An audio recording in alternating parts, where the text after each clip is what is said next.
Para intervenir esta tarde en un tema absolutamente central en lo que es los programas, lo que son los programas de cumplimiento y lo que es la función que dentro de los mismos corresponde al oficial de cumplimiento, que es la esencia de este curso, como fácilmente podrán comprender incluso por el mismo nombre del curso. Contamos hoy y tenemos el privilegio y el lujo de contar con la profesora María Gutiérrez Rodríguez, profesora titular de Derecho Penal de la Universidad Complutense de Madrid y además abogada.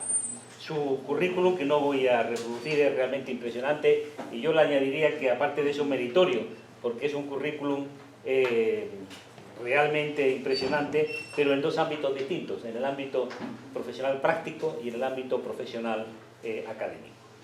La profesora Gutiérrez Rodríguez estudió Derecho en la Universidad de Sevilla, en el departamento que entonces dirigía el profesor Francisco Muñoz Conde, y tras la realización de su tesis doctoral bajo la dirección de María del Mar Díaz Pita, realizó estudios de investigación en las universidades de Múnich y de Bonn, siendo allí discípula de profesores de la talla de Claude Rosin o de Günter Jacobs. Si realmente, a lo mejor opinión, se me permite decir que si se puede escribir la historia de la dogmática con 5 nombres solamente, estos serían Binding, von List, Belzel, Rosin y Jacobs, discutible, pero yo lo veo por lo menos así. Realmente la profesora Gutiérrez Rodríguez ha tenido también el privilegio de ser discípula de 2 de estos 5 básicos puntales de lo que es la evolución de la dogmática penal moderna. Ha trabajado en diversas publicaciones sobre responsabilidad penal de personas jurídicas y de el empresario, aparte de aspectos penales de protección del tráfico. Ha dado conferencias en países latinoamericanos, en Alemania, y ha escrito sobre la responsabilidad penal del empresario en el derecho español, aspectos generales de aplicación práctica, la responsabilidad penal de los administradores de las sociedades mercantiles, la responsabilidad penal del empresario, la responsabilidad penal ambiental, etc. Temas más vinculados justamente a la temática que va a tratar esta tarde. Pero además de ello es, como les he dicho, abogada, ejerce desde el año 2000 y es socia del despacho Oliva Ayala, que está especializado, como ustedes saben, en temas de derecho penal y económico. Justamente en su condición de abogada ha intervenido en importantes casos de la historia judicial española reciente, y justamente porque está a caballo entre la universidad y la abogacía, pues se ha contado con ella para importantes participaciones en, por ejemplo, en el máster de Derecho Penal Económico y en el curso de experto en compliance impartido por la Universidad Rey Juan Carlos, o en el máster de ejercicio de la abogacía de la Universidad Complutense de Madrid o de la Carlos III, así como en numerosos seminarios de otras prestigiosas universidades y escuelas de negocios. Yo no me extiendo más, porque hacer referencia a su currículum nos llevaría excesivamente tiempo, pero sí destacaría que es muy de valorar también el esfuerzo que ha hecho para estar hoy con nosotros. Esta mañana dice que no ha madrugado mucho, pero bueno, algo ha tenido que madrugar para coger un avión, planificarse aquí en Granada, estar hoy aquí con nosotros impartiendo el curso y todavía intentando llegar a Madrid esta noche, cosa que espero que lo pueda hacer sin mayor esfuerzo y se reponga a lo largo del fin de semana. De todas maneras, mañana muchísimas gracias y le cedo la palabra. Bueno, pues muchísimas gracias al profesor Rubaldía por su introducción. Ya cuando uno ve todas las cosas que ha hecho, dice, claro, esto no es más que el síntoma de que uno va cumpliendo años, ¿sabes? Cuando más años tienes, pues más cosas te ha dado tiempo a hacer, nada más. O sea, espero poder transmitir, por una parte, los conocimientos teóricos sobre las 2 cuestiones que vamos a tratar en el día de hoy, que son los programas de cumplimiento normativo, cómo nos los planteamos, qué eficacia pueden tener, cómo deberíamos afrontar esa tarea, ¿no?, de hacer una redacción, pero a la vez, bueno, eso desde el punto de vista práctico, pero también un poco desde el punto de vista teórico de la teoría jurídica del delito, y espero que esta parte no sea tan aburrida, intentaré que no sea demasiado densa. Y por otra parte, la responsabilidad del compliance officer, que también está ahora mismo tan de moda, que uno no sabe si cuando le nombran compliance officer le están haciendo un favor o le están, como se dice modernamente, endosando un marrón. Bueno, pues yo vengo aquí a dar un mensaje un poco tranquilizador, porque la doctrina que ha estudiado sobre todo esta figura pues está intentando limitar de alguna manera la responsabilidad del compliance officer para que no acabe siendo el típico pues chivo expiatorio donde todo el mundo va a intentar pues que le carguen todas las responsabilidades a él, ¿no? Empezando por la primera parte, lo que he pensado es que hagamos una presentación del primer tema, luego haremos una pequeña pausa de 10-15 minutillos y seguiremos con el segundo, ¿vale? Para que también pueda salir a tiempo para llegar al avión, que es el último de la noche, o sea que no hay problema. Empezando con el primero, a ver si consigo que esto funcione, me veo obligada, bueno, a reiterar de forma breve pues algunas cuestiones para enlazar, ¿no? que ya sabemos. La reforma del año 2010 del Código Penal amplió el número de sujetos que ahora pueden ser objeto de sanciones penales, introduciendo el artículo 31 bis, después de la regulación de la autoría y de la participación y de la actuación en nombre de otro, introduce la posibilidad de que las personas jurídicas puedan cometer delitos y ser sancionadas por ello. Ya se abandona, por tanto, toda una discusión que existía sobre si la persona jurídica era capaz de acción, si era capaz de culpabilidad, si tenía los presupuestos que el derecho penal siempre habría atribuido a las personas de sangre, piel y huesos, ¿no? Entonces, a partir de aquí, una vez que se introduce, la discusión cambia y empezamos a ver que todo gira en torno a saber si esa responsabilidad de la persona jurídica va a ser una responsabilidad objetiva, que radicalmente todo el mundo está en contra, porque lógicamente en el derecho penal no caben responsabilidades objetivas como podría haber en otras disciplinas, en concreto en derecho civil, y si se le va a transferir la propia responsabilidad de las personas físicas que actúan dentro de la empresa o si se le va a exigir algo más, que sería una especie de defecto de organización, pues una culpabilidad propia de la persona jurídica, que es lo que casi todo el mundo sostiene desde el punto de vista pues, de los principios básicos irrenunciables del derecho penal, que, como digo, están en contra de una responsabilidad objetiva. ¿Qué quería el legislador? Bueno, el legislador ya sabía que las personas jurídicas estaban incentivadas para que se pudieran interponer una serie de controles o una serie de barreras para que no se cometieran delitos en su contra, o sea, delitos que les perjudicaran a ellas. Ahora lo que el legislador quiere es hacerlas partícipes de una política de prevención para que no se cometan delitos desde su seno hacia el exterior, hacia otras personas donde la persona jurídica puede ser la beneficiada por la conducta y terceras personas los perjudicados, ¿vale? Entonces se trata de incentivar para que bueno, pues se organicen de forma correcta para que no se cometan delitos. ¿Y cómo se incentiva? Bueno, pues a base de pena. Entonces la idea es, bueno, pues o colaboras y te organizas de una forma en la que se minimicen los riesgos penales. La seguridad cero no existe, o sea que lo que se puede hacer es intentar minimizar esos riesgos de una conducta penal, o si no lo haces, pues te verás sometida a responsabilidad penal, serás objeto de una imputación igual que la persona física, se te podrá sentar en el banquillo igual que una persona física y podrás tener también tus sanciones, en cierto modo diferentes, lógicamente, porque la sanción principal para la persona jurídica todos sabemos que es la multa. Entonces, en esta discusión estábamos cuando estaba la primera regulación del año 2010 de la persona física, ¿no? Sobre si era una responsabilidad vicarial o heteroresponsabilidad o una responsabilidad propia de la persona jurídica. Y bueno, con la introducción de este sistema se introduce, pues como sabéis ya por otras ponencias anteriores, tampoco me voy a detener mucho, una regulación en la que en primer lugar es necesario que una persona física haya cometido un delito. Esta persona física puede ser un empleado o un directivo de la empresa, ahí tenemos las dos vías de imputación, y en el caso en el que la responsabilidad se vaya a atribuir a la persona jurídica por un delito cometido por un empleado, el Código Penal exige que se haya cometido por la falta de debido control sobre el empleado. Entonces aquí empiezan las cuestiones. Antiguamente el código hablaba de la falta de debido control, posteriormente se modificó porque se produzca un incumplimiento grave, y lo voy a leer para no equivocarme, de los deberes de supervisión, vigilancia y control sobre los empleados. Es decir, el caso de los subordinados que se encuentran descontrolados, como los denomina la Fiscalía en su circular. Bueno, la cuestión entonces estriba en saber qué es este debido control. Este debido control está relacionado con los programas de cumplimiento, es un requisito distinto, es un requisito subjetivo, es un requisito que solamente se exige respecto de los directivos en el caso en el que el delito sea cometido por los empleados. Bueno, sobre todo esto, y dado que el artículo 31 bis no es muy claro en su redacción, existe mucha discusión.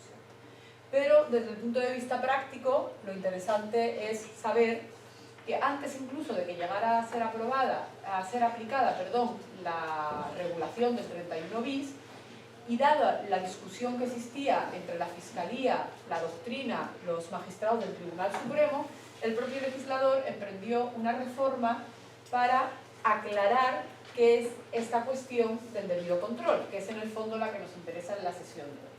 ¿Qué implica estos deberes de supervisión, vigilancia y control de las actividades de los empleados por parte de los directivos?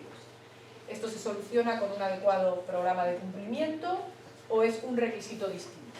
¿Vale?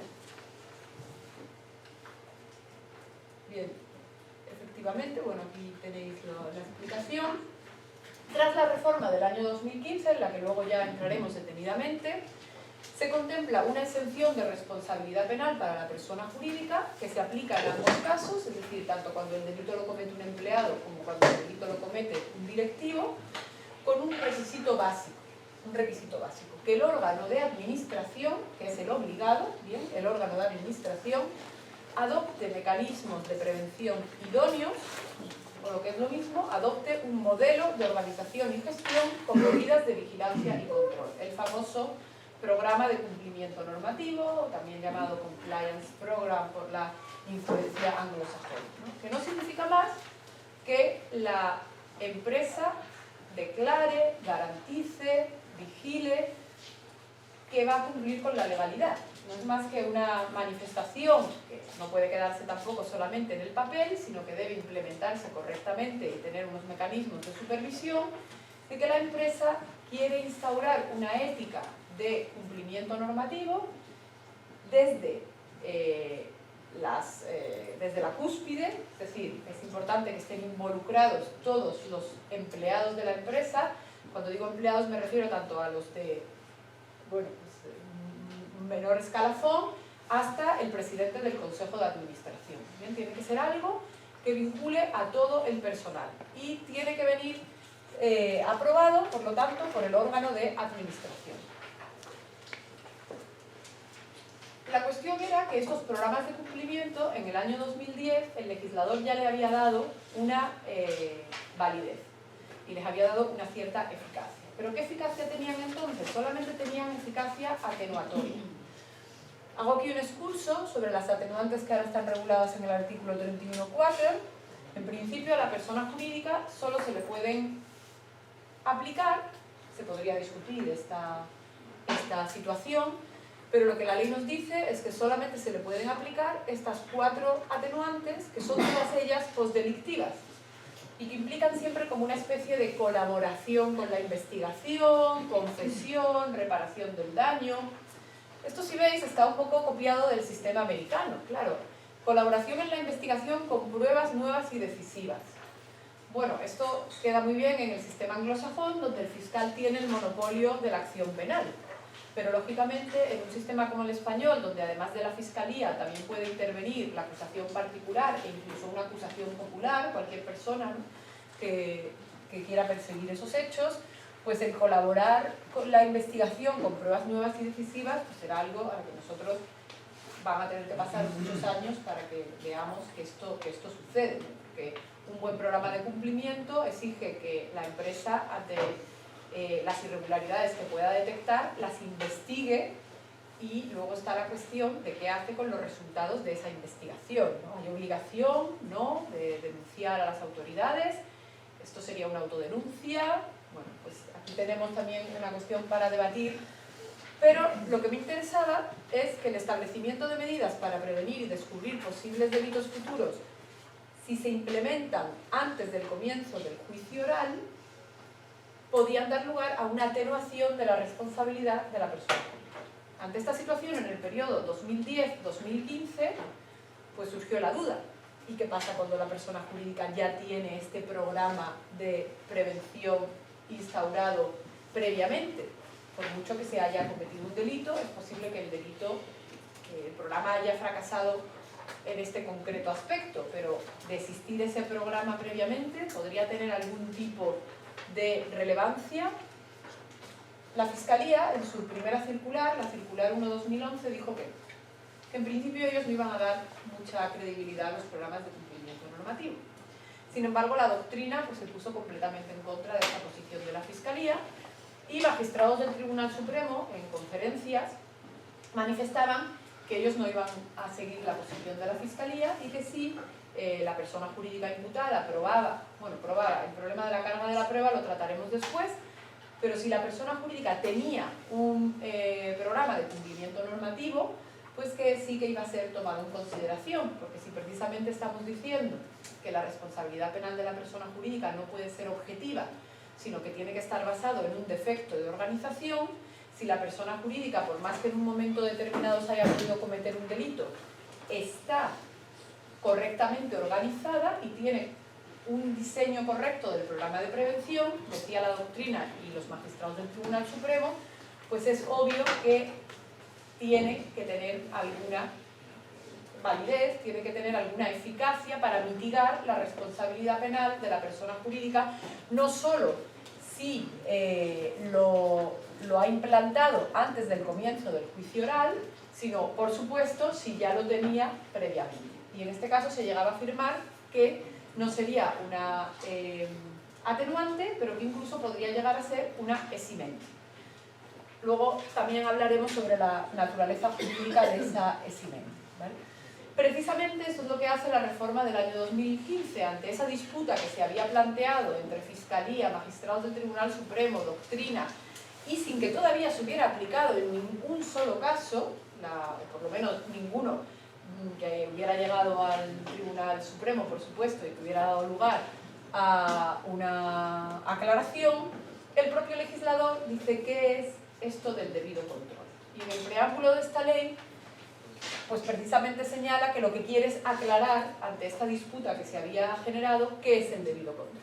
Bueno, pues el debido control lo equipara el legislador a la exención de responsabilidad de la persona jurídica, precisamente por la adopción de las medidas de vigilancia y control idóneas para prevenir delitos de la misma naturaleza. Es decir, el programa de cumplimiento normativo en materia penal, los denominados compliance penales. En España no teníamos esta tradición, pero sí que podemos mirar al extranjero, sobre todo a Estados Unidos, a Chile y a Italia. En Estados Unidos, sobre todo la SEC, que es la CNMV americana, y el Departamento de Justicia, ha dado una serie de recomendaciones, unas guías, que luego están también anotadas en la presentación, en relación con la ley que trata de prevenir el delito de corrupción de funcionario extranjero. Pero al fin y al cabo, aunque suene muy programas de cumplimiento, lo que ha venido a decir es que tampoco nos tenemos que volver locos, es aplicar un sentido común y una aproximación pragmática. O sea, intentar creer que vamos a poder controlar todos los riesgos de comisión de infracciones penales en una empresa es imposible. Como decía al principio, el riesgo cero no existe. Lo que hay que intentar es que dentro de la empresa las actuaciones se lleven a cabo conforme a unos protocolos y a unas normas, pero que no son más que actuaciones propias del sentido común. Luego veremos que, al menos en la experiencia práctica, uno piensa, pero ¿cómo hago yo un programa? ¿Pero cómo redacto yo protocolos? Normalmente las empresas los tienen, precisamente porque ellos han estado protegiéndose a través de esos protocolos de delitos que les podían perjudicar. Lógicamente el empresario quiere saber qué persona tiene qué facultades, qué controles se le ponen a esa persona, qué poderes tiene cada uno. Entonces, realmente todos estos mecanismos en la mayor parte de las empresas van a existir de por sí, derivados del propio sentido común y de la propia practicidad de la actividad. Y muchas veces va a ser nuestro cliente el que nos va a indicar cómo hacen las cosas. Y nosotros vamos a tener simplemente un trabajo un poco residual de ver si esos controles creemos que son suficientes para prevenir la comisión de los concretos delitos en los que la persona jurídica podría llegar a responder. ¿Vale? Que ya sabemos también que no son todos los del Código Penal, sino que hay un numerus clausus en el Código Penal y en algunas leyes especiales. No nos olvidemos, por ejemplo, del delito de contrabando, ¿vale? Que está en una ley especial. Pero por lo general son solo un número de delitos concretos en aquellos en los que tenemos que instaurar estos controles. Y ahora la ley también nos dice expresamente sobre la importancia de estos programas, que en el caso de que no se den todos los requisitos, podrá no exculpar de pena, no ser una eximente, pero sí tener capacidad atenuante, ¿no? En el caso en el que todos los requisitos no se den. Bueno, ¿cómo se puede eximir de responsabilidad a la persona jurídica? Pues lo primero que tiene que tener es un programa de vigilancia y control idóneo o adecuado para prevenir ese delito en cuestión. Y claro, todo el mundo piensa, pero ¿cómo va a ser el programa idóneo o adecuado si precisamente se ha cometido ese delito en cuestión? Bueno, pues no porque se haya cometido ese delito en cuestión se va a tener que declarar siempre que el programa no es idóneo. Esto ya lo había señalado en las normas americanas, las guidelines americanas para la imposición de penas, ¿no? Por parte de los tribunales americanos. Puede ser que en el concreto caso haya existido una situación de descontrol que haya dado lugar a la comisión de un delito, pero que en general exista un programa de prevención que sí cumpla con los requisitos que la ley nos va a dar. Porque, como he dicho, el legislador del año 2015, ante la disputa existente, decidió aclarar que era el debido control. Pero además lo hizo de forma que, más que un código penal, parece que estamos ante un reglamento administrativo, porque ahora veremos con qué capacidad de detalle el legislador penal nos dice cómo tienen que ser esos programas de cumplimiento normativo. Siguiente requisito del programa para poder eximir de responsabilidad a la persona jurídica: es necesario constituir un órgano dentro de la persona jurídica con poderes autónomos de vigilancia, que será el órgano de cumplimiento, que a veces se equipara, aunque no tiene siempre por qué ser el mismo, al oficial de cumplimiento, ¿vale? El oficial de cumplimiento, luego veremos cuáles son sus funciones, que existe una cierta indeterminación a día de hoy en el ordenamiento español, forma parte de este programa de cumplimiento normativo, porque va a ser el encargado, por lo general, de implementarlo, de supervisarlo, y en el caso en el que se hayan producido brechas en el sistema, de proponer a la dirección, dado que normalmente no va a tener funciones ejecutivas, de proponer a la dirección los cambios que considere pues, que son adecuados para que el programa pues, funcione de forma correcta. En el caso de los directivos, se exige además que estos hayan eludido fraudulentamente el programa de vigilancia y control que la empresa tenía establecido. Ahí veis la importancia de este programa. Y además que el órgano de supervisión haya cumplido correctamente con sus funciones. Y en el caso de los empleados parece existir una dicotomía, porque la exención parece diferente en un caso y en otro. Sin embargo, en la práctica esa dicotomía no existe. Lo más importante es que la persona jurídica tenga el programa de cumplimiento normativo. Y en el caso de los empleados, los directivos, como hemos visto antes, tendrían que haber realizado un incumplimiento grave de sus labores de supervisión. Pero esta última parte de la diapositiva yo la matizaría, porque lo que creo es que aquí hay dos planos. Por una parte, para que se le pueda transferir la responsabilidad a la persona jurídica, el empleado ha tenido que cometer un delito y el directivo ha tenido que omitir sus deberes de supervisión. Y eso forma parte del tipo del injusto que se le va a transmitir a la propia persona jurídica. Pero esa obligación de controlar y de vigilar, en este caso en concreto, según nos dice la Fiscalía, no es de la persona jurídica, es del directivo, es de las personas físicas. Con lo cual siempre podríamos añadir una posible responsabilidad también de este directivo, según la Fiscalía, que yo creo que es a lo que tienden, por no haber controlado correctamente. Y luego, la exención funciona con carácter general, es decir, mire, usted ha cometido un delito, uno de sus empleados ha cometido un delito, el directivo no ha supervisado correctamente en ese caso en concreto, pero yo a usted, persona jurídica, le voy a asumir de responsabilidad porque en general usted tiene un buen programa de cumplimiento normativo, con independencia de que en este caso en concreto el directivo se lo haya saltado o el empleado haya cometido un delito porque el directivo no le ha vigilado. O sea, realmente se trata como de transferirle a la persona jurídica las acciones u omisiones del directivo. ¿Vale?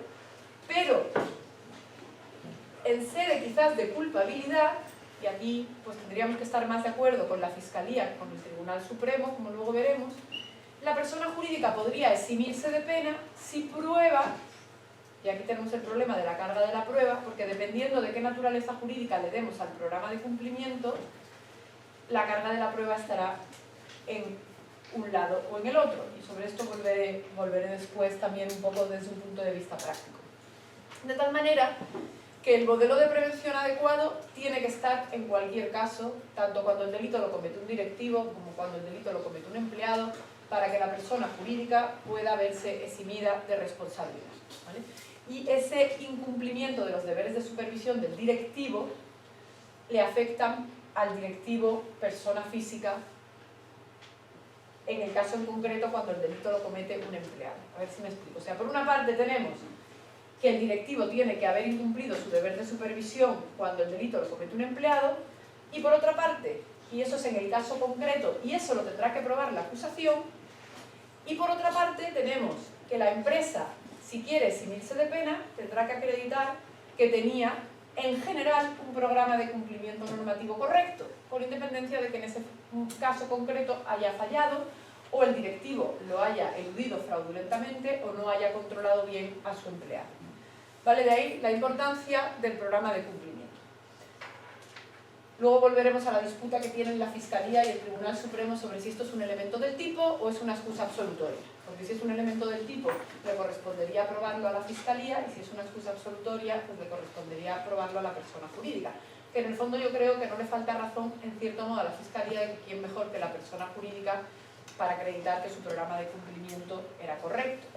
¿Vale? Y porque le pondríamos también en una situación de tener que probar un hecho en cierto modo negativo, ¿no? Inexistencia de este programa, pero sobre ello la disputa no está cerrada, ¿vale? La disputa no está cerrada y quedará mucho por discutir. ¿Cómo nos dice el código? ¿Vale? ¿Cómo nos dice el código que tenemos que hacer el programa de cumplimiento? ¿Qué tenemos que hacer? Vamos, que tiene que cumplir, ¿qué requisitos tiene que cumplir el programa de cumplimiento para que un juez, cuando lo vaya a valorar, pueda decidir? Porque claro, esto no es tengo un programa de cumplimiento, automáticamente estoy exento, no, esto es tengo un programa de cumplimiento que tengo que probar que es idóneo y eficaz para prevenir delitos de la misma naturaleza, con independencia de que en el caso en concreto el delito se haya llegado a cometer. En primer lugar, dice el Código Penal, identificarán las actividades en cuyo ámbito puedan ser cometidos los delitos que deben ser prevenidos. Los famosos mapas de riesgo. Bueno, esto ahora hay muchas auditoras y muchas empresas que se han centrado, focalizado en la realización de estos mapas de riesgo.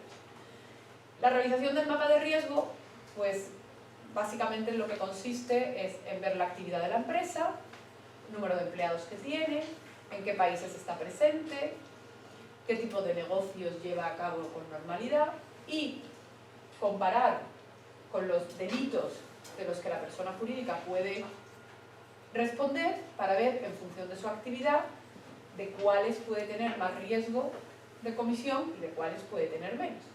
Y se le suele asignar a cada uno de estos delitos una categoría de alto, medio o bajo, en función de si hay un riesgo alto de que ese delito se pueda llegar a cometer, hay un riesgo medio o hay un riesgo bajo. Lógicamente no será lo mismo una empresa que se dedica a la prestación de servicios bancarios que al tratamiento de residuos sólidos. Pues seguramente habrá más riesgo para el medio ambiente en la empresa del tratamiento de residuos sólidos que en una entidad bancaria. Luego hay riesgos que pueden afectar a todas las empresas por igual.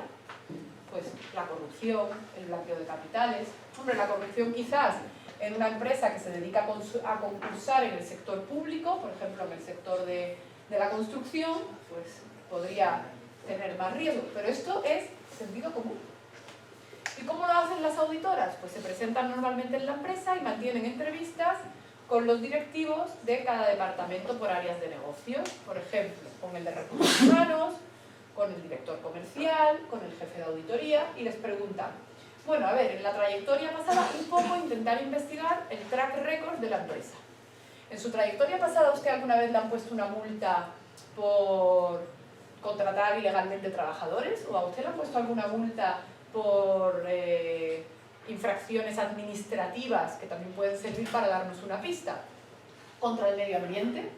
Bueno, pues se hacen una serie de entrevistas para ver qué problemas ha tenido la empresa en el pasado, se analiza si es que ha tenido alguno, pues no ha tenido ninguno, se analiza qué tipo de actividad está dedicada a la empresa y se presta más atención a los delitos en los que, con un poco de sentido común, consideremos que puede haber un mayor riesgo. Lógicamente, bueno, pues, hay riesgos que van a ser muy remotos si nos estamos dedicando a asesorar a empresas que tienen una actividad lícita y que no se dedican de ninguna manera, en principio, a cometer delitos, ¿no? Pues lógicamente el tráfico de órganos, el tráfico de personas, el tráfico de drogas, hombre, todo depende. Si la empresa se dedica a importar fruta desde Colombia, pues a lo mejor sí que tiene que tener un poco más de control sobre los transportes que realiza, pero si es una empresa que no tiene este tipo de actividad, bueno, en eso consiste el mapa de riesgo. ¿Hay que contratar obligatoriamente a una auditora para hacer esto? No. También dependerá del dinero que se quiera gastar la empresa, porque lógicamente, pues según también qué tipo de auditora, pues a lo mejor eso va a costar un dinero. Y necesario no es, ¿vale? Es un poco de sentido común, de ver qué delitos pueden ser los que sean más fáciles de cometer o que haya mayor riesgo, pues casi siempre serán los de la protección de datos, porque a día de hoy todo el mundo trata con datos de terceras personas, todo el mundo tiene acceso a un programa en el ordenador, pues piratería informática, blanqueo de capitales, pues como está en todas partes, también suele ser un riesgo, sobre todo si son actividades donde transacciones en efectivo, que a día de hoy ya no están permitidas, se siguen realizando. Bueno, según el ámbito de actividad, pues elegiremos o pondremos más el acento en unos delitos que en otros. Tampoco la lista de delitos es tan larga, ¿no?, de los que puede cometer la persona. En segundo lugar, dice el código, establecerán los protocolos o procedimientos que concreten el proceso de formación de la voluntad de la persona jurídica, de adopción de decisiones y de ejecución de las mismas en relación a aquello. Es decir, lo que dice el código es muy fácil. Oiga, usted, si quiere ser una persona jurídica ordenada, pues tendrá que saber cómo se adoptan las decisiones en su seno. Tendrá que tener usted una política de apoderamientos, una política de delegación de funciones, de modo que en todo caso se sepa, pues de esto se encarga fulanito, y fulanito le tiene que supervisar esta otra persona. O si la operativa es mayor de X dinero, hace falta la firma mancomunada de 2 personas. Esos son también controles y pues, básicos de una empresa, porque normalmente la empresa lo que quiere es que en su seno bueno, pues que se actúe de forma ordenada, porque el propio empresario quiere saber quién está haciendo qué cosa, ¿no? Lo normal es que exista este tipo de protocolo de apoderamientos, protocolo de toma de decisiones. Los consejos de administración suelen tener una circular, un reglamento que lo regula también, cómo se van a tomar las decisiones. Bueno, pues tiene que estar correctamente determinado quién tiene que funcionar. Esto normalmente las empresas también se le llama el principio de segregación de funciones, porque lógicamente si una persona, ya un poco como control, ¿no?, si una persona realiza todas las actividades de una cadena, pues es más fácil que cometa irregularidades y que nadie lo detecte.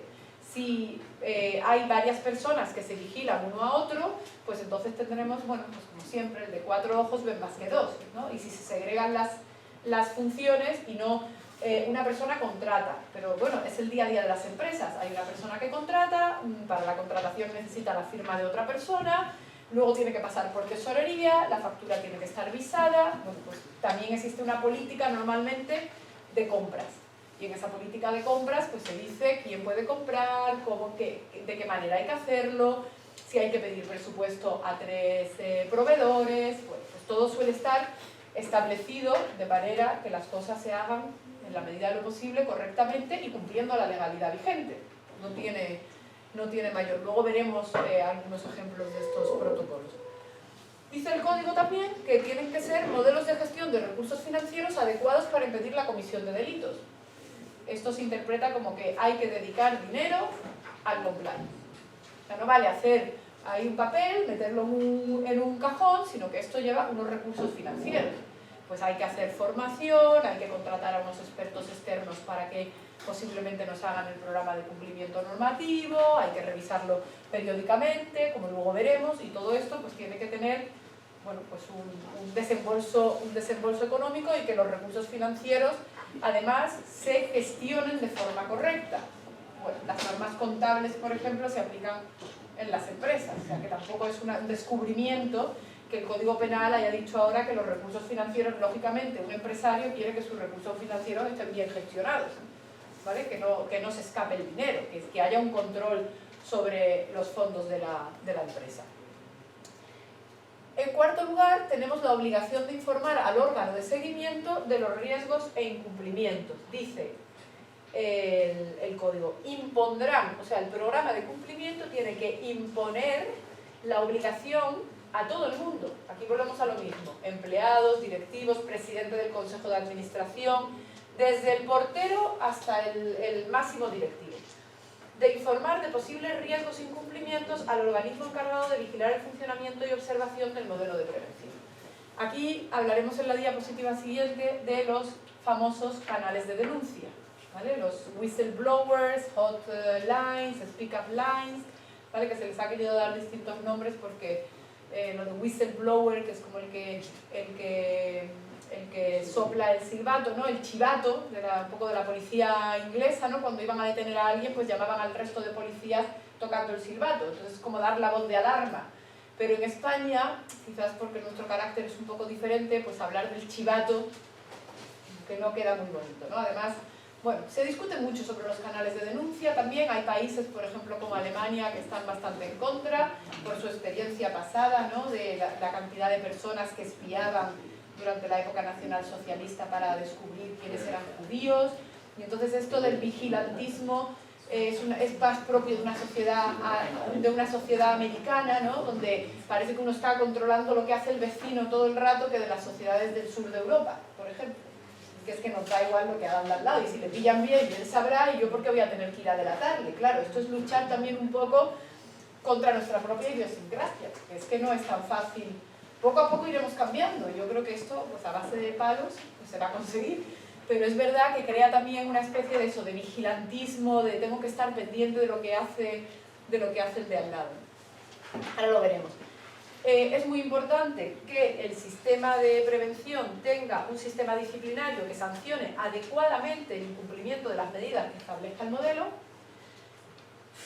Pues esto también es una cosa que, bueno, lo ha puesto aquí el legislador porque queda muy bonito, pero a ver si la empresa va a tener capacidad de legislar sanciones a los empleados, sin pasar por un convenio colectivo, sin negociarlo con los sindicatos, o sea, imposible. Entonces, ¿qué se suele hacer en la práctica? Se suele decir que los incumplimientos graves de estos protocolos y del código ético pues darán lugar a la correspondiente sanción disciplinaria de conformidad con lo establecido en el Estatuto de los Trabajadores y en el convenio colectivo. Porque es que la empresa no se puede sacar de la manga sanciones y ponerlas en una circular interna. Entonces, por lo general, bueno, pues hay mucha discusión sobre hasta qué punto la empresa puede hacer ese tipo de desarrollo, y lo que se suele hacer es remitirse en términos genéricos al estatuto y a los convenios colectivos.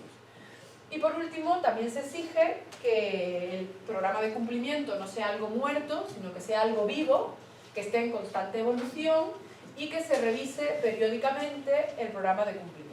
Luego veremos que la Fiscalía dice que hay que establecer un plazo, no dice cuál, o sea que nos deja un poco igual, pero que debería establecerse un plazo, ¿vale? También, como consejo en general, no seamos demasiado exigentes con nosotros mismos si luego no lo vamos a cumplir. Es mejor poner un plazo un poquito más amplio y que lo hagamos, que decir que lo vamos a revisar cada 6 meses y luego cuando pase algo digan, oye, ¿usted lo revisó cada 6 meses? Uy, no, la última vez que lo miramos fue hace 3 años, porque quedas casi peor. Entonces, tampoco nos vayamos a poner unos controles muy exigentes que luego no se vayan a cumplir, ¿vale? Que esto yo en la práctica lo veo, que uno quiere ser más papista que el Papa y luego dice, en el día a día me come y no puedo llegar a cumplir con los propios controles que me he autoimpuesto. Pues entonces seamos ahí un poco, ¿vale? Un poco flexibles, ¿vale? Bueno, estos son los requisitos que nos dice la ley. En realidad, bueno, poco más o menos que ha venido a recoger lo que se solía hacer en el extranjero, en los países que ya tenían este tipo de programas de prevención. Tampoco el código se inventa nada nuevo, ¿no? Respecto a los canales de denuncia, como decía, parece que se pueden integrar en este impondrán la obligación de informar al órgano de seguimiento de los riesgos e incumplimientos, ¿vale? En el anteproyecto de código del año 2013 había una cláusula más general que decía que habría que contar con medidas que permitieran la detección rápida y prevención de situaciones de riesgo. Entonces ahí se entendía que se estaba refiriendo a los canales de denuncia. Esa mención desapareció y ahora pues se entiende que son importantes, por supuesto. La propia circular de la Fiscalía dice que es un elemento para valorar la eficacia del sistema, o sea que es necesario que estos canales existan. Lo normal es que se anuncie que existen en el programa de cumplimiento y que luego, bien en una instrucción aparte, se regule, ¿vale? Funcionamiento del canal interno, de comunicaciones o de irregularidades, se le pueden dar muchos nombres. Ya digo que el de whistleblower pues, se está dejando un poco al lado y se suelen utilizar ahora otros que parece que son más que transmiten un mensaje más positivo, ¿no? Como el de speak up, como levanta la voz y di qué es lo que ves a tu alrededor y si ves algo que no es conforme a la ley correctamente. Luego veremos un poco más de cómo hacer un canal de denuncia. Lo que más se ha discutido sobre los canales de denuncia, ya lo dejo apuntado, es si cabe la denuncia anónima o no. Aquí ha habido un poco de discusión y seguramente he visto que tenéis también en el programa una parte de protección de datos, quizás se trate este tema, porque la Agencia Española de Protección de Datos en el año 2007, una empresa que quería consultarle, oiga, yo quiero hacer un canal de denuncias, pero no quiero saber desde el punto de vista de la protección de datos cómo lo hago. Aparte tengo varias filiales. ¿Me vale lo mismo hacerlo para España que para el extranjero? ¿Qué normas tengo que vigilar o qué tengo que cumplir? Y la agencia en aquel momento dijo que anónimas no podían ser. Esto luego se le ha criticado mucho porque también hay mucho miedo si alguien da su nombre a que luego haya represalias. Entonces la agencia dijo que podían ser confidenciales, pero no anónimas. Y esto también se ha criticado un poco. De hecho, la Fiscalía dice que el canal de denuncia no tiene por qué obligar a dar el nombre. De hecho, la Fiscalía, cuando ella misma recibe una denuncia anónima, si ven que tiene cierta fiabilidad, pues tienen obligación de investigar los hechos. Otra cosa es que normalmente las denuncias anónimas vayan a tener menos fiabilidad. Pero si lo que allí se dice puede tener visos de ser verdad, obligan a investigar. Las administraciones no se pueden parar, ¿no? Pues pasaría un poco dentro de la empresa. Si la denuncia es anónima, pero lo que se dice parece consistente, pues también se tiene que investigar. Y se rumorea que la agencia va a cambiar de criterio. Pero eso se viene rumoreando ya hace un año o dos y no veo yo ningún informe ni ninguna circular nueva. Así que por el momento esto es lo que ha dicho. Y luego, muy importante, que se diga que se darán garantías a la persona que denuncie o se sancionará a la persona que adopte represalias contra las personas que denuncien, ¿vale? Que es un poco las dos caras de la misma moneda, ¿no? Que se le darán garantías, que por supuesto bueno, pues se le asegura que no va a haber ningún tipo de represalias frente a esa persona, y que si además algún compañero o alguien adopta represalias, pues esa persona será sancionada, ¿vale? ¿Qué dijo la Fiscalía a raíz de esta modificación? Porque si os recordáis, os he dicho antes que cuando la reforma primera del año 2010, la Fiscalía dijo: a mí estos programas no me gustan nada, esto se va a convertir en que se van a hacer programas como churros. Esta era un poco la visión de la Fiscalía, y aquí va a venir todo el mundo con su programita en papel y nosotros fiscales no vamos a hacer ni caso. Y esa era un poco la visión de la Fiscalía, que más o menos le quitaba importancia a estos programas. Pero claro, ahora ya con esta reforma pues tampoco podían seguir cerrando los ojos, ¿no? Entonces cambian un poco en la siguiente circular, que es la del año 2016, pues ya ellos siguen diciendo que la responsabilidad es vicarial, es decir, que se transfiere de las personas físicas a la persona jurídica, pero sí que reconocen que el legislador ha avanzado en la línea de dar más importancia a estos programas de cumplimiento normativo. Entonces, claro, ellos dicen: ojo, pero no vamos a ser nosotros la acusación los que probemos que el sistema de cumplimiento normativo era ineficaz. Porque ¿quién mejor que la empresa para probar que el sistema de cumplimiento normativo era eficaz? Con lo cual, la Fiscalía considera que nos encontramos ante lo que técnicamente se llama una excusa absolutoria, y que esto le corresponde probarlo a la propia persona jurídica. Que ellos solamente tienen que probar que se ha cometido un delito por la persona física, por la persona física empleado, por la persona física directivo, y que en el caso del directivo, además, y que en el caso del empleado, además el directivo, lo que expliqué al principio, ha omitido su deber de control. Porque como la Fiscalía dice, este deber de control que forma parte, es decir, del tipo penal, ¿vale?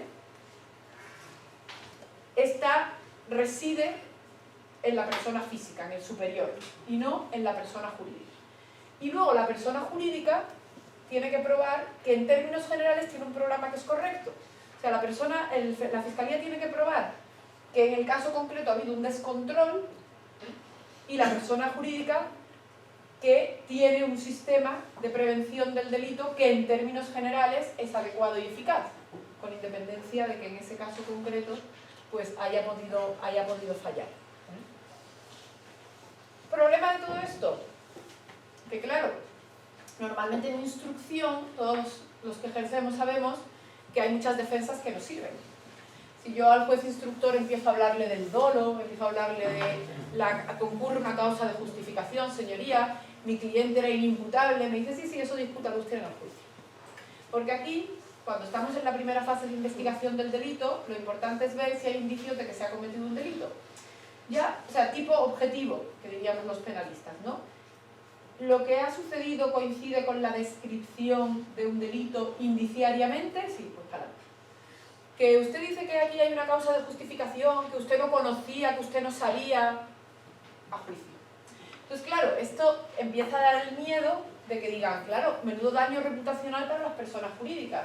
Como la Fiscalía considera que esto es una excusa absolutoria, la persona jurídica se va a ver obligada a afrontar un banquillo para poder defenderse en un juicio probando que su programa de cumplimiento es correcto.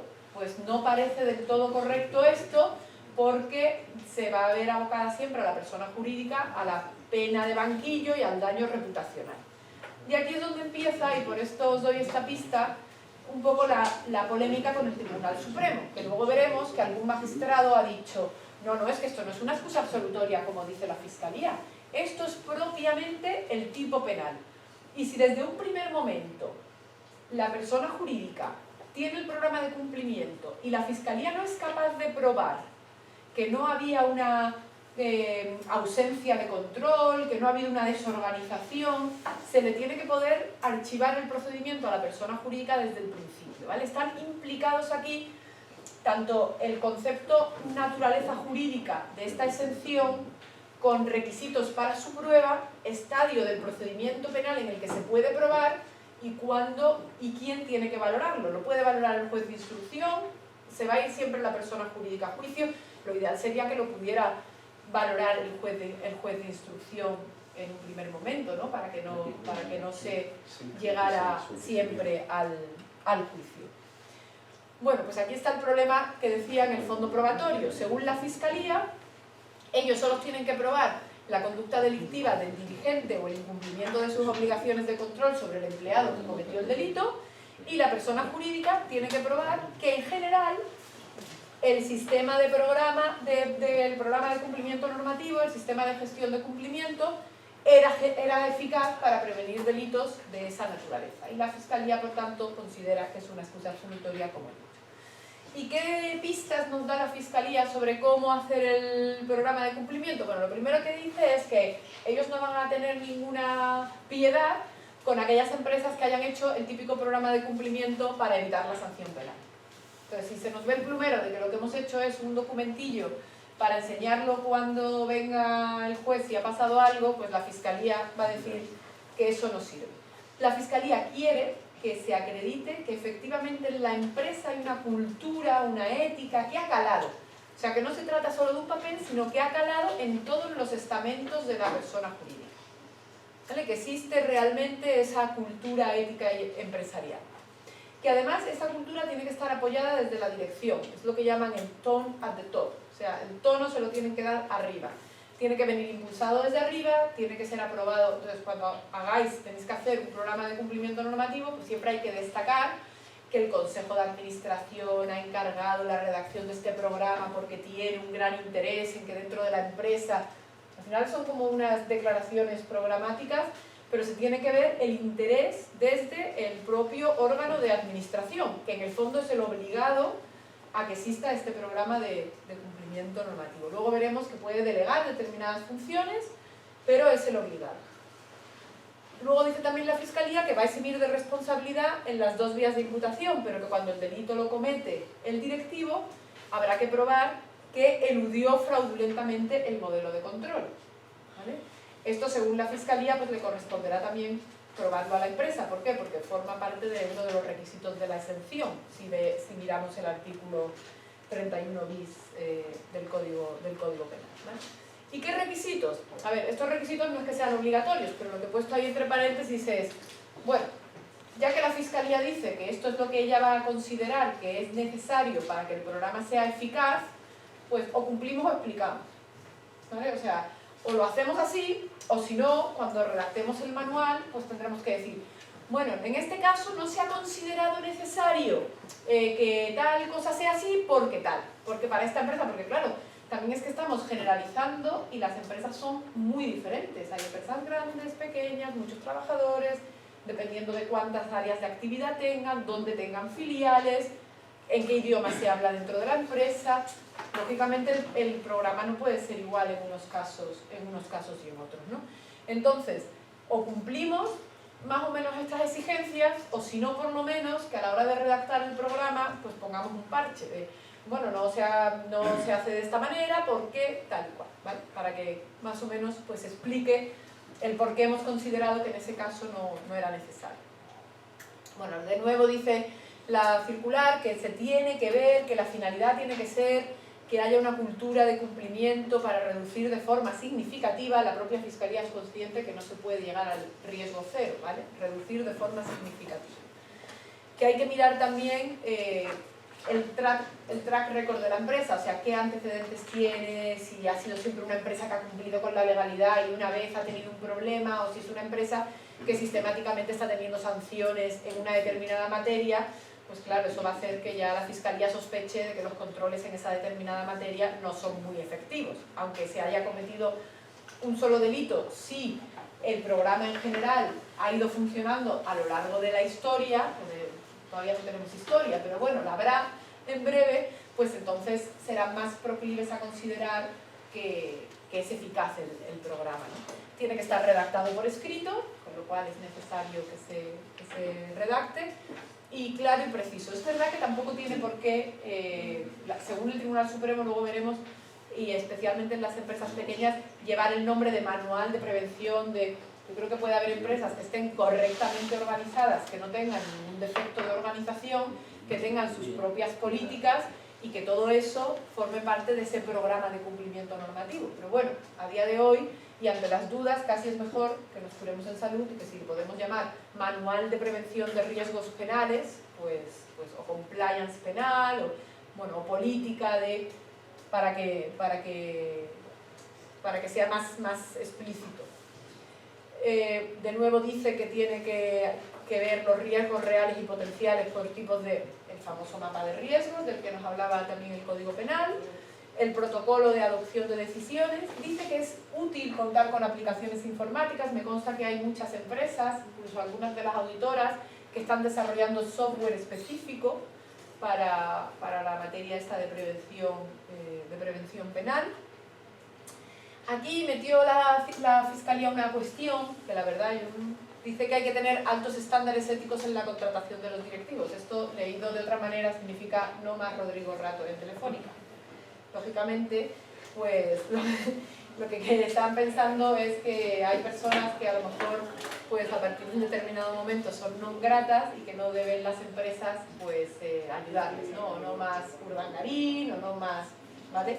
Y esto, la Fiscalía realmente, de los 5 requisitos que hay, pues lo incluye en establecerán los protocolos o procedimientos que concreten el proceso de formación de voluntad y la adopción de decisiones y la ejecución, pero vamos, mucha relación no tiene. De todas formas, bueno, también es lógico que si una empresa tiene que acreditar que cumple con la ley, pues para determinados puestos no debería contar con personas que tengan antecedentes penales. Yo creo que hasta ese momento, pues en principio, rige la presunción de inocencia y tampoco hay por qué alarmarse demasiado.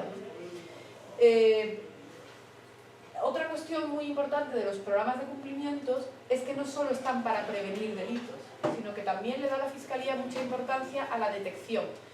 Es decir, puede servir tanto para prevenirlos como en el caso en el que no haya sido posible esa prevención, detectarlos. ¿Y por qué? Porque aquí de nuevo la Fiscalía quiere buscarse un aliado en la empresa, con lo cual aquí se van a producir muchos problemas de conflictos de interés entre el empleado y el directivo que han cometido el delito y la propia persona jurídica. La persona jurídica querrá decir que ese ha sido el empleado el que se ha saltado los controles y que yo he investigado y aquí está mi investigación, esto cuando andemos un poco más y nos parezcamos más a los americanos, y la persona física querrá decir, a mí esto me lo han mandado, yo soy un empleado, yo no tenía capacidad de decisión, a mí esto me lo dijo mi jefe y a mi jefe se lo dijo fulanito, y tirar hacia arriba. Con lo cual aquí va a haber un poco de confrontación. Todavía, como digo, estamos en España, tenemos otra mentalidad, pero para que veáis en la Audiencia Nacional, por ejemplo, una de las preguntas que se hacen cuando aparecen personas físicas y jurídicas imputadas ha llegado a ser, ¿a usted quién le está pagando el abogado? A la persona física. Para saber el juez si aquí cada uno está siguiendo su propia estrategia de defensa o esto está todo coordinado. Y en España, por el momento, pues suele estar todo coordinado. A lo mejor no aparece el mismo abogado del mismo despacho, pero aparecen de 2 despachos colaboradores, ¿vale? Porque todavía no hay esta... Pero por lo que decía al principio, es que esto está muy bien pensado para los americanos. El fiscal tiene el monopolio de la acción penal. Y si la empresa va allí, y como dice la circular de la Fiscalía, entrega todas las pruebas, los fiscales deberán entonces pedir que a la empresa no se le sancione. O sea, lo que quieren es hacer a la empresa como una entidad que se autodenuncia, que hace la investigación, que les hace el trabajo dentro de la empresa y que les da los resultados para condenar al empleado. Esa es la idea, esa es la idea. Y entonces se les garantiza a la empresa en cierto modo que ella no va a responder. ¿Por qué? Porque ha actuado correctamente. Tenía un sistema de prevención que falló, pero lo tenía, y además lo detectó luego el delito cometido y le ha dado a la Fiscalía todas las armas. Eso es lo que pretende la ley. Ahora, eso yo creo que a día de hoy nos queda todavía mucho que recorrer para que veamos, entre otras cosas, porque ¿quién le garantiza a la persona jurídica que después de darle todo a la Fiscalía no sigue la Fiscalía acusando, o el acusador particular no sigue acusando a la empresa? Es que claro, en el sistema americano es, como digo, el fiscal el que tiene el monopolio, con lo cual es más fácil y están mucho más acostumbrados a este tipo de conformidades y de... Nosotros, por ejemplo, cuando tenemos un cliente americano, no pueden comprender que vayamos a pactar con la Fiscalía y que el pacto sea de condena. Porque a día de hoy, cada vez que uno va a pactar con la Fiscalía es para que te pongan menos de 2 años. hace poco hace un par de años, tuvimos una empresa americana por un delito fiscal, una cuota altísima, y el presidente decía, es que yo no lo entiendo, voy a pagar 238 millones de euros y me van a condenar. Pues sí, mire, porque aquí parte de que el pacto con la fiscalía es de condena. Pero si voy a pagar, bueno ya sí, pero aparte del pago nos van a poner una pena de 6 meses que la vamos a poder suspender, pero esto en Estados Unidos pues es de otra manera, con lo cual es que estamos introduciendo aquí una regulación que tampoco estamos tan preparados. O sea, yo no sé si le recomendaría a un cliente, no, ya vete y autodenúnciate y llévale todas las pruebas de tu investigación interna a la fiscalía, porque eso puede ser, ¿qué es lo que quiere qué es lo que quiere la norma? ¿Qué es la finalidad que persigue la norma? Bueno, los canales de denuncia, la fiscalía dice que pueden no obligar a dar el nombre, ¿vale? Claro, también es que se hacen más eficaces los canales de denuncia de esa manera. El sistema disciplinario, la propia fiscalía reconoce también lo que antes he dicho, de que, bueno, normalmente estará supeditado al Estatuto de los Trabajadores o al código o al convenio colectivo que haya. Pues si esto es una infracción grave en el trabajo, pues a la sanción que allí esté impuesta para infracciones del tipo grave. Lo único que puede decir el programa de cumplimiento es que se considerará una infracción grave, pero no se va a inventar la sanción, ¿no? Y le da mucha importancia la Fiscalía a que se verifique en plazo, y hay que decir qué plazo, ¿vale? Pero no dice cuál, como decía antes, y a que exista un órgano de cumplimiento. Bueno, pues prácticamente lo que dice también el código, porque en los requisitos no tanto del modelo, sino de la exención, dice el código, la supervisión del funcionamiento y del cumplimiento del modelo de prevención implantado ha de ser confiada a un órgano de la persona jurídica con poderes autónomos de iniciativa y de control que tenga encomendada legalmente la función de supervisar la eficacia de los controles internos de la persona jurídica. O sea, el órgano de cumplimiento es importante. Pero también era algo que se sabía. Y no le gusta a la Fiscalía, aquí también se ve un poco la diferencia de mentalidad entre los americanos y los españoles. Por ejemplo, a los americanos les parece bien que dentro del órgano de cumplimiento, que puede ser un comité, haya alguien del Consejo de Administración. Porque dice, bueno, si al final es el Consejo de Administración el que tiene que decidir qué hacer, qué medida implantar, cómo corregir una determinada situación, pues qué mejor que esté allí para estar enterándose de todo. Bueno, pues en España es un poco al contrario. No, a ver si va a venir aquí uno del Consejo de Administración y entonces va a influir sobre los demás para que no se haga nada, o para quitarle importancia a los incumplimientos que ellos vean.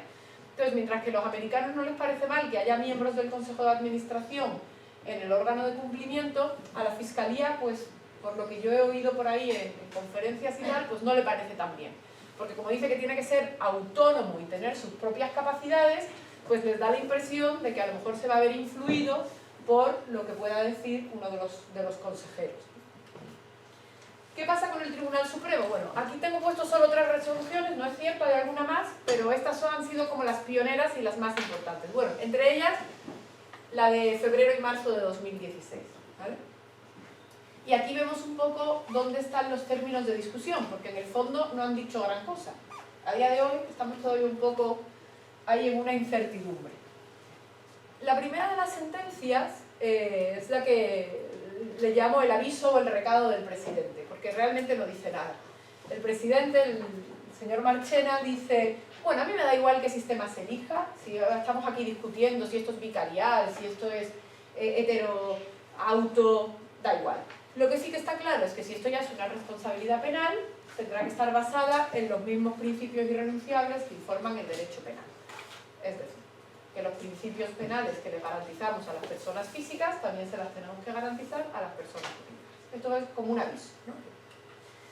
El segundo caso es un caso en el que el ponente es el actual fiscal general del Estado, José Manuel Maza Martín. Entonces este magistrado, que bueno, pues ya había tenido en algunos foros conferencias en los que él sí que mantenía que el programa de cumplimiento es muy importante en contra de la Fiscalía en su primera circular, pues estaba como loco por decir algo sobre las personas jurídicas en una sentencia. Entonces se enfrenta a este caso en el que son unas empresas tapaderas que se dedican a traficar con droga. Y entonces, bueno, pues como son unas empresas tapaderas, pues realmente ni tenían programa de cumplimiento, ni tenían nada, ni tenían tampoco realmente por qué tenerlo, porque este sistema de la responsabilidad penal de la persona jurídica está pensado para empresas que por lo general actúan en la licitud, no para sociedades pantalla que van a ser constituidas solamente para delinquir. Pero él al final dice, bueno, llegados a este punto, y como no se ha dicho nada todavía sobre la responsabilidad penal de la persona jurídica, pues yo voy a decir aquí unas cuantas cositas que a mí me apetece. Y entonces dice que el fundamento de la responsabilidad de la persona jurídica tiene que ser precisamente que el delito se haya facilitado por la ausencia de una cultura de respeto al derecho, y que por lo tanto es importantísimo pues, que exista un descontrol organizativo, que la empresa no funcione correctamente, ¿vale? Y que esto, nada de ser una excusa absolutoria como dice la Fiscalía en su circular del año 2016, esto forma parte del tipo objetivo. Y entonces lo dice precisamente porque se habría creado esa discusión entre si las empresas iban a tener que ver siempre sometidas a la pena de banquillo y aguantar el procedimiento hasta el final, o iban a poder pues salir del procedimiento en un momento anterior. Y de hecho, es que lo dice expresamente, dice circunstancia de exención de responsabilidad que en definitiva lo que persigue no es otra cosa que posibilitar la pronta exoneración de la responsabilidad de la persona jurídica en evitación de mayores daños reputacionales para la entidad. O sea que realmente está considerando que es un elemento del tipo, pero porque lo está vinculando a el poder acreditarlo en un primer momento para no tener que llegar hasta el final, que sería un poco la consecuencia que él considera que va a surgir de considerarlo una excusa absolutoria, como dice la Fiscalía. Y aquí es donde empiezan a discutir, y dice que por lo tanto es la Fiscalía la que tiene que probar que había una ausencia de medidas de control adecuadas para evitar la comisión de delitos, porque esto no puede ser una responsabilidad objetiva, bla, bla, bla, bla. Pero para que veáis lo discutido de esto, que la manifestación central es que la acusación debe probar la inexistencia de controles. Claro, hay 7 magistrados que en esta misma sentencia, ¿vale? O sea, Maza convenció al Pleno, convenció a la mayoría de la redacción que como ponente la había hecho, pero 7 magistrados firman un voto concurrente diciendo que no están en absoluto de acuerdo. Porque ¿qué es esto de...? Bueno, primero, ¿qué es esto de hacerlo en un obiter dicta? O sea, un obiter dicta es aprovechando que el Pisuerga pasa por Valladolid. O sea, esto es lo que tengo que decidir y aquí digo yo una cosa que me parece interesante, pero que no va a la decisión del caso concreto. Entonces, claro, si no va a la decisión del caso concreto, los magistrados dicen que esto vulnera el principio de contradicción, porque si eso no era lo relevante del caso, las otras partes no han podido, claro, si eran sociedades pantalla, esto no eran personas jurídicas que se hubieran podido defender, o el fiscal tampoco ha podido alegar sobre esto, al ser un obiter dicta, lo ha metido ahí en la sentencia en el último momento, pero no se ha discutido durante el juicio sobre esto. Y aparte, esto de ausencia de una cultura de cumplimiento normativo, porque dice la mayoría que es un elemento del tipo. Primero que esto es un concepto un poco evanescente. Cultura de cumplimiento normativo. Pero aparte es que el legislador no se refiere de ninguna manera con esos términos al programa de cumplimiento normativo, ¿no? Y entonces la mayoría dice no, no. El voto concurrente, que son 7 magistrados, dice no, están equivocados. La Fiscalía tiene que probar los elementos típicos del 31 bis A y bis B, es decir, que se ha cometido el delito por la persona física y, en el caso del empleado, que el directivo ha omitido de forma grave, ojo, porque además no es cualquier omisión. Si ha habido un descontrol leve, no podría entrar en acción el derecho penal, porque por eso el legislador está diciendo incumplimiento grave de los deberes de supervisión, vigilancia y control. Incumplimiento grave. Eso lo tiene que probar la Fiscalía. Y la exención, es decir, aquí tengo mi programa de cumplimiento, la persona jurídica. Pero este es los 7 magistrados, ¿vale? La mayoría pues, fue convencida por la ponencia de José Manuel y aceptó la sentencia, ¿vale? Y la siguiente sentencia importante es la de marzo de 2016. En este caso es una empresa inmobiliaria que fue acusada por estafa porque elevó el precio del piso que le había dado el vendedor para vender, se lo cobró al comprador y se quedó con la diferencia. Le dio, que bueno, se podría discutir, hay una estafa en la valoración económica, pero no es la discusión. La discusión es que, de nuevo, el presidente vuelve a decir otra vez lo mismo. Y es que yo esta discusión que traen ustedes de si es vicarial, si es heteroresponsabilidad, si tal, vámonos a los principios básicos irrenunciables del derecho penal. En los principios básicos del derecho penal, ¿quién tiene que probar la comisión del delito? La acusación, ¿verdad? Pues aquí no nos podemos crear otra teoría para la persona jurídica que sea diferente de la persona física. Con lo cual, si no queremos una responsabilidad objetiva, es necesario que se acredite que ha habido un defecto estructural en los mecanismos de prevención exigibles a toda persona jurídica. Y más a partir de la reforma del año 2000. No se puede presumir que porque se ha cometido un delito ya ha habido ese defecto de organización. Y por lo tanto la acusación debe probar la comisión del delito y el fallo en los mecanismos de prevención. ¿Vale? El fiscal debe probar el incumplimiento grave de los deberes de supervisión. Pero esto se parece un poco más a lo que dice la Fiscalía, porque la Fiscalía no dice que no vaya a probar que en el caso del delito cometido por el empleado tiene que acreditar la propia Fiscalía que el directivo incumplió de forma grave los deberes de supervisión. La Fiscalía dice que probará eso, pero que luego, en términos generales, que el programa de cumplimiento normativo era eficaz, eso lo tiene que probar la persona jurídica. O sea que en esta sentencia parece que sí que le está dando en algo más la razón a la Fiscalía, diciendo, ¿cómo que ahora la Fiscalía va a tener que probar también que el programa de cumplimiento general era eficaz? Si eso es una causa de exención de la pena, pues que lo pruebe No, me lo estoy inventando porque no lo dice así, es la interpretación que yo hago de la sentencia del Tribunal Supremo, ¿vale? Pero lo que dice es que la concurrencia del incumplimiento grave de los deberes de supervisión.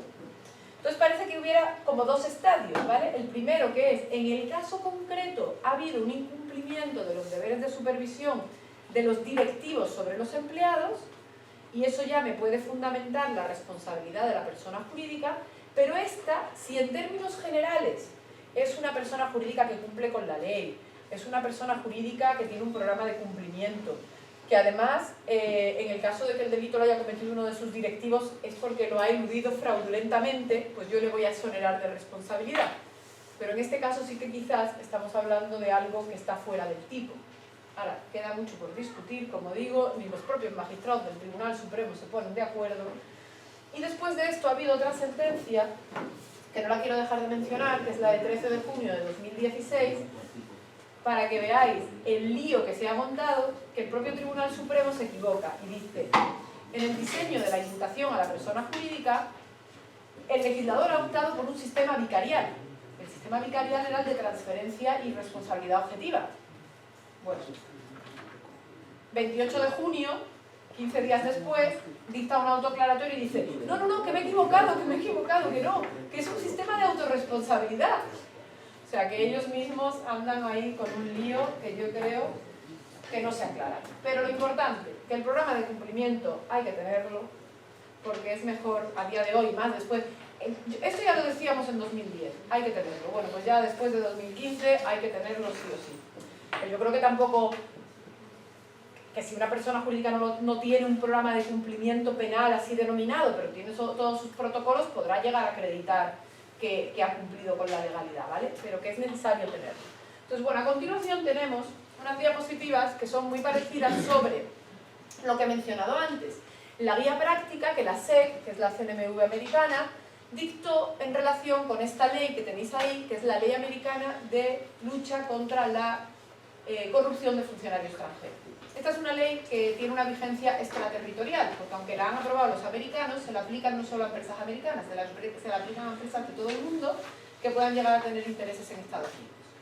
Porque Estados Unidos, bueno, pues igual que le pasó con el blanqueo de capitales, pues ahora también lleva unos años muy enfocado en luchar contra la corrupción de funcionarios extranjeros. Entonces, aunque está dedicado precisamente a este delito que es el de cohecho, sí que da muchas pautas sobre cómo debería hacerse un buen programa de cumplimiento, porque dice, cuando nosotros la SEC vayamos a pedirlo, en lo que nos vamos a fijar es en esto. Entonces nos da una serie de pautas, que en realidad es un poco repetir lo que ya hemos visto, pero sí que algunas cosas pues son curiosas. Por ejemplo, nos pasa a veces que yo tengo ahora una entidad bancaria de cliente que, bueno, pues las políticas las tenía en inglés y no todos los trabajadores hablan inglés. Pues eso, claro, es que nefasto, porque qué política, qué información o qué formación le estás dando a tus empleados, cómo estás tú llevando a cabo esa labor cuando tus empleados no entienden lo que les estás diciendo. ¿Vale? Entonces, empresas que tengan empleados que solo hablan determinados idiomas, es importantísimo que las políticas estén en los idiomas que ellos las vayan a entender. Formación, pues lo mismo, dice la SEC, a ver, no me dé el mismo curso a los directivos que a los operarios. Adapte usted, en cierto modo un poco, su formación y los materiales a la capacidad de las personas para estudiar estos conceptos que muchas veces no son fáciles. Luego también dice la SEC, no se pierda usted los detalles, por ejemplo, que no puedo llevar a alguien a comer, que sí puedo llevar a alguien a comer, que el regalo no puede pasar de 50 euros, eso está muy bien, hay que tenerlo. Pero si usted va a hacer, por ejemplo, una construcción de un gran puente en un país de África, pues yo quiero que usted, como ya lo sabe, que normalmente usted no va a ir a pagar allí a los funcionarios del país de África, pero sí va a contratar a un agente local que bajo la fórmula de una gestoría va a hacer determinados pagos, controle usted eso. Controle usted eso y oblíguele al proveedor, es lo que se llama la subcontratación responsable. Oblíguele al proveedor a que le declare que va a cumplir también con sus propias normas de cumplimiento normativo. ¿Vale? Y asegúrese de que lo que está haciendo el proveedor es lícito, de que cobra por algo que realmente está haciendo, de que lo que cobra por eso que está haciendo es lo que vale. O sea, le imponen un montón de obligaciones a las propias empresas de control, ya no solo de sus empleados, sino también de sus proveedores, ¿vale? De sus subcontratados, que deberán tener su propio programa de cumplimiento, pero en cierto modo también hacen responsable a la empresa que subcontrata de que supervise que eso es así y que tiene un sentido. Bueno, aquí tenéis un poco lo que dice la SEC, que eso también es importante, bueno, pero que también lo dice la Fiscalía, que one size fits all, o sea, un programa modelo para todo el mundo, no vale. ¿Vale? Que no vale, que eso por lo general se va a considerar ineficaz. ¿Vale? Que no vale tener el típico, como un formulario, un modelo, que debe ser aplicable a todos los miembros de la empresa. Aquí tenéis la diligencia debida respecto de terceras personas y de los pagos a realizar. Analice usted su reputación, el sentido económico de la actuación. Esto hubo un caso, por ejemplo, de una institución americana que iba a contratar con una empresa china, iban a hacer una especie de acuerdo de colaboración, una joint venture, para comprar unos edificios. Y entonces la empresa tenía un programa de cumplimiento normativo buenísimo y dio formación a sus empleados, pero uno de los comerciales pues metió un poco la pata porque no se dio cuenta de que la sociedad china con la que iban a hacer la joint venture estaba formada a la vez por dos sociedades y que una de esas sociedades tenía participación un funcionario que de ahí se iba a llevar una comisión. Entonces al final la SEC pactó con el trabajador y se condenó el trabajador, pero no imputó a la persona jurídica, considerando que la persona jurídica sí que tenía un buen programa de cumplimiento normativo, por más que en ese caso concreto pues el empleado no se diera cuenta de esta circunstancia, ¿vale? Entonces, bueno, estos son un poco los criterios que la SEC recomienda, pero que al final son los mismos. Si tienes una denuncia, no la dejes en el cajón y tienes que iniciar una investigación interna. No te quedes parado a esperar, porque claro, esto es una cosa que nosotros en los programas decimos, bueno, y se va a revisar cada 6 meses o siempre que se produzca un cambio legislativo o jurisprudencial que lo hagan aconsejable. Bueno, pues aquí el ASEC dice, no. Es verdad que cuando hay cambios en el negocio, en el entorno, en la legislación, hay una errata, usted tiene que hacerlo. Pero no se quede sentado a esperar que pasen estos cambios, sino haga entrevistas a sus empleados periódicamente y pregúntenle, oiga, ¿usted cree que estas medidas son adecuadas o me recomendaría implementar algo más o hacer algo más, haga auditorías? O sea, que incluso la SEC recomienda que las revisiones sean proactivas de alguna manera, que no estemos ahí esperando a, bueno, ha cambiado la jurisprudencia sobre el cohecho, voy a llamar al abogado a ver si me dice ahora que he leído en la prensa que ahora los regalos se pueden hasta 300 euros porque acaban de cerrarle la instrucción al antiguo presidente de Galicia y tal y cual, no sé qué. No, hay que hacer como proactivos, hay que hacer entrevistas, hay que hacer auditorías específicas. Y ya por último, en el cuartito de hora que nos queda, esta es una parte final que muchas de las cosas ya las he dicho, pero cómo hemos hecho nosotros hasta el momento, creyendo que lo estamos haciendo bien desde el despacho, ya luego vendrá algún juez a decirnos si está bien o está mal hecho, los programas de prevención, ¿no? Bueno, el primer paso es decirle a la empresa que tiene que hacer este mapa de riesgos, que tampoco es necesario que contrate una auditora, sino tiene según su capacidad económica también, ¿no? Y los medios que pueda disponer, pero si lo quiere contratar, pues mejor. ¿Qué consiste en este análisis que he explicado antes de las actividades de la empresa, cogiendo el listado de los delitos que puede cometer y viendo, ¿vale? y viendo cuáles podrían ser pues, los más factibles, o los que más riesgo de comisión hay. Y pues podría ser bueno ir a la empresa y entrevistarse con el director de recursos humanos. Oiga, aquí ha habido alguna demanda de algún empleado, de algún trabajador. Aquí ha habido alguna vez algún empleado que se le haya cortado un brazo con una máquina. Bueno, ya sabemos que los del 318 no estaban incluidos, pero realmente todo el mundo los incluye en sus programas de cumplimiento. Ustedes le han sancionado porque han vertido o han hecho tal cosa incorrectamente desde un punto de vista medioambiental. Pues un poco tomarle el pulso a la empresa y ver en qué sectores puede tener un poco más de deficiencias o de riesgo. En segundo lugar, casi siempre hay lo que se llama un código ético. Esto es como una constitución, que queda muy bonito, así con el logotipo de la empresa, y donde se dicen una cantidad de cosas muy bonitas, así como muy buenos deseos, donde se dice pues que la empresa, pero realmente luego hay que ver que esto, el papel hay que tenerlo, pero luego hay que ver que esto realmente se cumple en la realidad, ¿no? Pues que la empresa es una empresa que se caracteriza por su cumplimiento exhaustivo de las normas que rigen su actividad, que actúa de forma transparente y que rechaza absolutamente la corrupción, que para esto pues tiene una política de anticorrupción, que las prácticas laborales que emplea con sus trabajadores no son discriminatorias, que trata igual a las mujeres y a los hombres, que tampoco discrimina por razón de la orientación sexual, bla bla bla, que sus instalaciones son seguras y también sus productos, que entre sus principales pues, preocupaciones está no causar daños al medio ambiente. Bueno, esto es una especie de constitución o código ético que se supone que hay que entregarle a los empleados cuando son contratados, que estaría bien que firmasen que lo han recibido, ¿vale? Que estaría bien también que esté colgada en la intranet o en la página web de la empresa para darle una mayor difusión, que debería estar en todos los idiomas de empleados, que no haya nunca luego alguien que diga, ay, yo es que no hablaba ese idioma y no lo sabía, ¿vale? Bueno, sería como una especie de declaración de la empresa, de un compromiso de aplicar las mejores prácticas, de actuar éticamente, de cumplir la ley. Al final el compliance es que cumplo la ley, no tiene otra. Y luego la parte un poco más compleja es la de ver, primero, yo he puesto ahí redacción, pero realmente no hay que redactarlas. Lo primero que hay que ver es qué tiene la empresa. Oiga, ¿usted tiene una política de apoderamientos? Y dirá, sí, sí, eso lo aprobamos una vez en el consejo, pues sáquela, vamos a revisar. ¿Usted tiene una política sobre el uso responsable de Internet?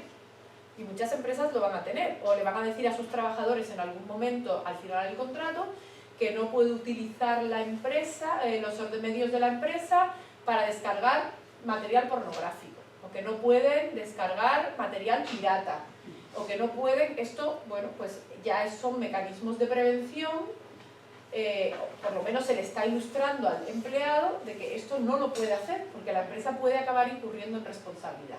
Y luego, ¿qué control podemos poner? Pues en muchas empresas hay como una especie de bloqueo del ordenador que cuando uno se mete en determinadas páginas le sale: este contenido no es apto para el trabajo, y te lo bloquea automáticamente. Pues eso es una medida de corrección, una medida de control para intentar evitar que los empleados pues descarguen determinado contenido que a lo mejor puede pues ser peligroso desde un punto de vista penal, ¿vale? O páginas de descargas de programas piratas, de películas, donde a lo mejor pues se pueden acabar descargando pues material sensible. Pues un poco la idea es ver qué protocolos tienen. La mayoría de las empresas, nosotros hicimos el compliance de una empresa sueca.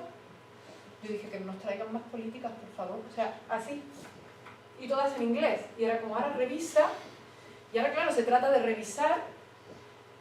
He hecho el mapa de riesgos, tengo estos delitos, que son los más probables, porque para los que no son tan probables, vale, el código ético es genérico, pero para los que son más probables tengo que bucear en esa normativa interna para ver qué protocolos tienen que yo pueda asociar a cada delito. Por ejemplo, pues si se dice que los ordenadores tienen que tener siempre una clave alfanumérica de tal, puedo decir, bueno, pues esto es protección de datos, porque mis trabajadores no dejan que cualquiera entre allí en su ordenador, ¿vale?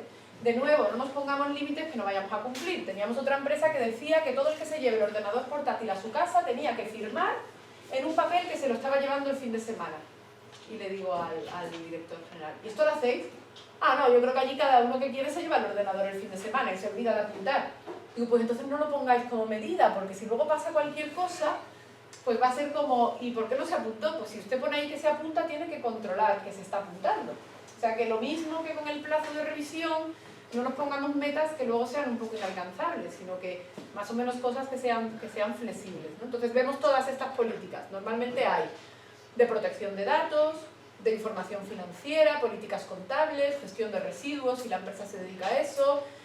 Suele haber una de recepción de regalos, que suele estar ligada a la de patrocinios. Muchas empresas tienen una política de patrocinios, tienen también, casi todas las que tienen influencia del extranjero, un anti-bribery, o sea, una anticorrupción. Bueno, control de proveedores, publicidad responsable. Y si vemos que es importante que tengan algo así y no lo tienen, pues entonces sí que tendríamos que intentar redactarles nosotros de alguna manera pues algunas pautas, ¿no? Este delito que puede cometer la empresa trata de esto, por favor no lleve a cabo estas conductas, y luego intentar pues hacer auditorías o poner algún tipo de mecanismo de aplicaciones informáticas que controlen esos riesgos. Al fin y al cabo, como decía la SEC, esto es sentido común, o sea que tampoco vamos a inventar la pólvora.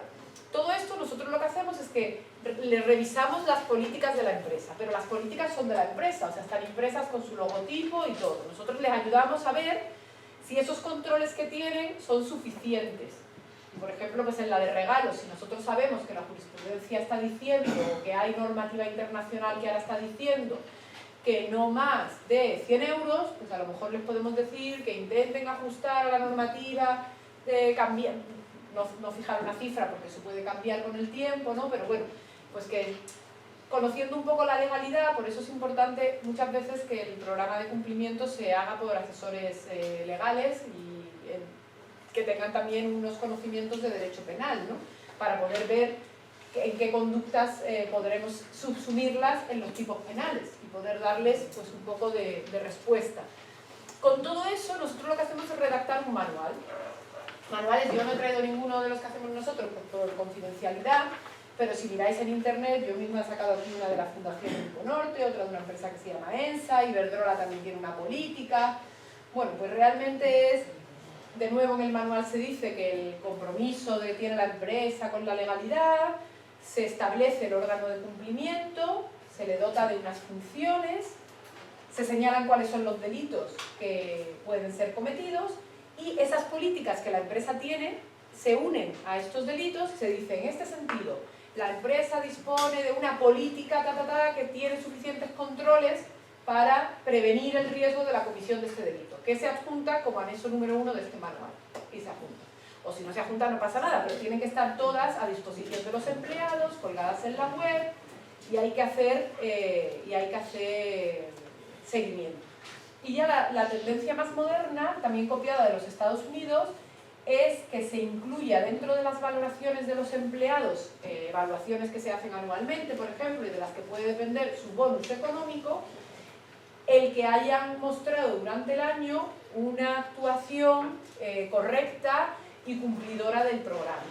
Y, por ejemplo, pues que rellenen determinados formularios pues esta semana se va a hacer un formulario de anticorrupción. Entonces, que los empleados lo rellenen y aquellos que lo rellenen, pues que puedan tener incluso hasta un día extra, una tarde extra de vacaciones. ¿Vale? O sea, que se suele dar ahora cada vez más importancia a los incentivos positivos para que los empleados cumplan.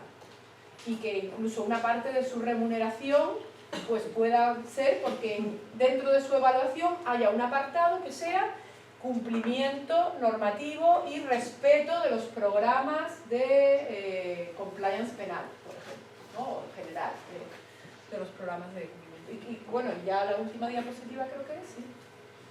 Tiene que estar todo lo que hemos hablado. El órgano específico de control interno. En las sociedades pequeñas, el propio código dice que aquellas que presentan cuentas abreviadas, que puede ser el órgano de administración, ¿vale? Pero por lo general pues habrá que designar un órgano de control, que no tiene por qué ser el compliance officer, puede haber un comité y que el compliance officer sea un órgano de apoyo, ¿vale?, del comité. O sea, tampoco tenemos que identificar siempre órgano de cumplimiento y control con el compliance officer. Muchas empresas lo que tienen, ya lo veremos ahora en la siguiente exposición, es un comité donde está el director de recursos humanos, y el compliance officer es muchas veces un órgano de apoyo, de asesoramiento a este comité, ¿vale? Porque por lo general no va a tener funciones ejecutivas y casi es mejor que sea así para que tenga sus responsabilidades algo más limitadas, ¿vale? O más limitadas, que si tiene labores ejecutivas. Las labores ejecutivas es mejor dejárselas al órgano de administración, que es quien asume el riesgo de producir, de estar en el mercado y quien obtiene los beneficios también, que al fin y al cabo el compliance officer es un empleado que ejecuta una función, ¿vale? Eso lo veremos ahora. Los canales de denuncia, lo mejor es que sean accesibles a todo el mundo, empleados y proveedores, ¿vale? Incluso clientes. Muchas veces están en la propia página web y se puede acceder mediante email, llamada telefónica. O sea, hay que intentar darles la mayor amplitud posible. No hay que exigirle a la persona que tipifique los hechos. La persona lo que tiene que poder contar es lo que ha pasado. Da igual que sea delito, que no sea delito, el empleado no es quien para valorarlo. Para eso estará el receptor de ese canal de denuncias, que será el que tenga que decir qué consecuencias jurídicas tiene esto. A veces es bueno que se puedan adjuntar pruebas, porque la persona en el momento en el que denuncia, si está decidido ya a denunciar, quizás pues adjunta una serie de pruebas gráficas que pueden ser importantes. También que sean bidireccionales, que se le pueda volver a preguntar o que se le pueda mantener ahí una especie de diálogo con la persona que denuncia.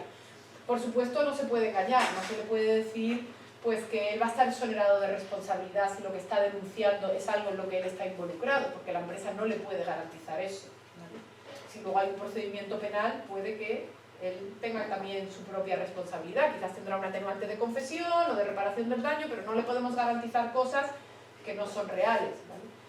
También la confidencialidad hasta cierto punto, porque si posteriormente hay un proceso penal, esa persona podría tener que actuar como testigo, y los testigos no pueden ser testigos anónimos. Pero bueno, la confidencialidad en principio dentro de la empresa sí, es muy importante que no se tomarán represalias y que si alguien toma represalias contra esa persona se actuará, ¿vale? Y lo demás lo hemos visto, muy importante la formación, cuando se haga la formación guardar, porque de todo esto además es que hay que guardar documentación de todo. Se ha dado este curso, quién ha ido, firma de asistencia y todo guardadito. Ah, no, dimos un curso pero no firmó nadie, no. Pues a ver ahora aquí cómo acreditamos quién fue al curso, quién no fue al curso, de qué materia era el curso, todo documentado, todo un dossier, todo archivado, ¿vale? La formación, pues igual, como mínimo cada año hay que hacer cursos de formación. Esto ya es una obligación, vamos, lo he dicho yo por decir, pero que nadie nos impone cada cuánto tiempo, pero que no debería pasar mucho tiempo, ¿vale? Porque lo primero que va a preguntar, ¿cuándo fue usted la última vez que dio un curso de formación? No me acuerdo, no. Pues cuanto más se vea que hay más periodicidad, pues mejor, distintos para cada uno, siempre accesibles en el lenguaje. cursos que se pueden hacer también online, con estos incentivos de le doy vacaciones, le doy tal, le valoro esto en el bonus, bueno, pues que la gente se vea, porque eso es lo que va a crear esa cultura, llamémosla americana un poco, de cumplimiento y de yo denuncio al de al lado, que nosotros no estamos tan acostumbrados a esto.